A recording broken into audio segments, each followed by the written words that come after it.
11월 30일 수요일입니다. 11월의 마지막 날입니다. 한 달 동안 정말 수고 많으셨습니다. 다가오는 12월에도 하나님의 은혜와 복이 가정과 삶에 섬기시는 교회에 넘쳐나시기를 축복합니다. 오늘 함께 묵상할 말씀은요, 시편 36편 1절에서 12절입니다.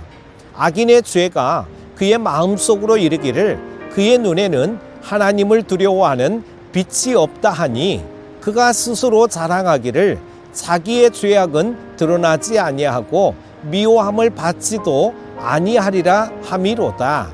그의 입에서 나오는 말은 죄악과 속임이라. 그는 지혜와 선행을 그쳤도다. 그는 그의 침상에서 죄악을 꾀하며 스스로 악한 길에 서고 악을 거절하지 아니하는도다. 여호와여, 주의 인자하심이 하늘에 있고 주의 진실하심이 공중에 사무쳤으며 주의 은은 하나님의 산들과 같고 주의 심판은 큰 바다와 같으니이다. 여호와여, 주는 사람과 짐승을 구하여 주시나이다. 하나님이여, 주의 인자하심이 어찌 그리 보배로우신지요. 사람들이 주의 날개 그늘 아래에 피하나이다. 그들이 주의 집에 있는 살진 것으로 풍족할 것이라. 주께서 주의 복락의 강물을 마시게 하시리이다. 진실로 생명의 원천이 주께 있사오니 주의 빛 안에서 우리가 빛을 보리이다. 주를 아는 자들에게 주의 인자하심을 계속 베푸시며 마음이 정직한 자에게 주의 공의를 베푸소서. 교만한 자의 발이 내게 이르지 못하게 하시며 악인들의 손이 나를 쫓아내지 못하게 하소서. 악을 행하는 자들이 거기서 넘어졌으니 엎드러지고 다시 일어날 수 없으리이다. 아멘. 우리는 인생을 살면서 악을 과소평가하지 말아야 합니다. 큰 구조에서부터 작은 부분에 이르기까지 악은 집요하고 철저합니다. 그렇기에 순진하게 여기거나 안일하게 대처하면 악에 빠질 수밖에 없습니다. 의인의 삶에 고난이 따를 수밖에 없는 이유가 여기에 있습니다. 그렇다면 악인의 불의 앞에서 어떻게 의를 철저히 지킬 수 있을까요? 36편의 시인은 악인의 본질을 파악하고 하나님의 인자하심을 깨닫고 찬양해야 함을 밝히고 있습니다.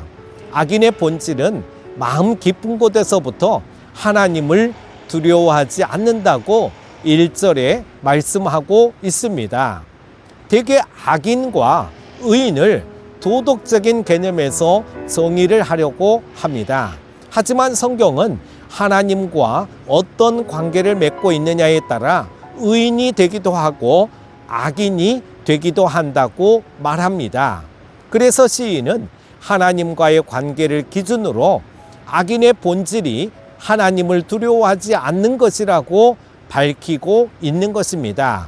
이에 반해 의인의 본질은 하나님을 두려워하는 것, 곧 하나님을 경외하는 것을 말합니다. 하나님은 온 우주를 다스리시는 절대 주권을 가지신 분입니다. 우리는 그 하나님 앞에 겸허히 경외하는 마음으로 살아가야 합니다. 시인은 악인의 실상에 대해 그 내면이 교만하다고 고발합니다. 악인은 자신의 죄악이 하나도 드러나지 않아 미움을 받지 않는다고 말합니다. 그러나 하나님 앞에 드러나지 않는 죄는 없습니다. 우리는 죄를 멀리하고 하나님의 주권을 인정하므로 그분을 경외하며 멀지 않는 때에 있을 하나님의 보응의 날을 볼 수 있어야 합니다. 시인은 악인의 입에서 나오는 말은 죄악과 속임수이며 그는 악한 길에 서서 악을 거절하지 않는다고 고발합니다. 그들은 잠자리에 누워서도 내일 무슨 죄악을 저지를까를 고민합니다. 이처럼 악인은 거짓의 종이며 그의 생각은 악의 저장소입니다. 그러나 하나님을 두려워하지 않는 악인의 궁극적 결말은 악을 즐기다가 그 악 가운데서 망하는 것입니다. 그러므로 우리들은 악인들의 모습과 행위를 본받지 말고 오직 하나님을 경외하며 하나님의 공의의 심판날을 바라보며 선을 행하기에 힘써야 할 줄로 믿습니다.